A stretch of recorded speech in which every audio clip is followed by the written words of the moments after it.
Hi Recovery Girls, it's Chenille, and right now I want to talk a little bit about boundaries. So when I came into recovery, I was what I would call a hot mess express. I got that expression from one of my girlfriends, and it's so fitting. I was a hot mess express.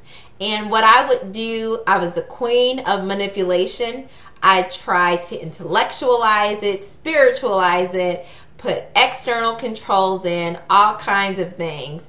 And my life wasn't working. I was so mean. I was very unbecoming. And, people on the outside of my home would think, oh, she's so nice. She's so friendly. But only the addict who I was trying to control and manipulate, I was not very nice. I was not very loving and friendly. And in fact, I was actually the opposite much of the time because I was reacting instead of responding.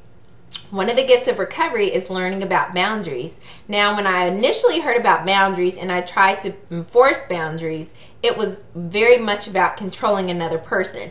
It just sounded different. It would sound something like, if you do X, then Y will happen as a consequence. Or it would sound like, if you do X, then I will do Y. It was much centered on the other person's behavior versus being focused on me. Today, what I define as healthy boundaries are a way for me to preserve the love in my heart so that I can love others well. It's about keeping the bad out and letting the good in. But again, the focus is on loving others well. So I have to have some good limits for myself to preserve the love in my heart to love others well. And I have had the opportunity to learn boundaries in relationships and relating to others and meetings, as well as just participating in a meeting. For example, in our meetings, all the meetings I go to, we have a crosstalk statement, which basically says we won't interrupt another's share or comment or give feedback on it.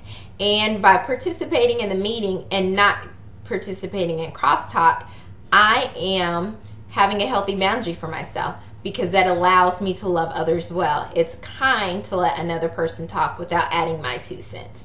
So that has been very helpful. And as I've grown in my boundaries, I have not always been perfect at it. I'm still not perfect at it, but I'm much better. And I'm definitely finding that when I have healthy boundaries for myself, in reference to other people, I definitely preserve the love in my heart so I can love others well. And because if I am allowing unhealthy behaviors or unhealthy people in my life, it depletes from my love and I will have nothing to give. I won't have anything left. So I have become very protective in preserving the love in my heart so I can love others well. So that is my little spiel about boundaries. I hope you found it helpful. And ladies, remember that God is wild about us. He longs to overshadow us in His goodness. All we have to do is let go and let God. Thanks so much for joining me, ladies, and I hope to see you real soon.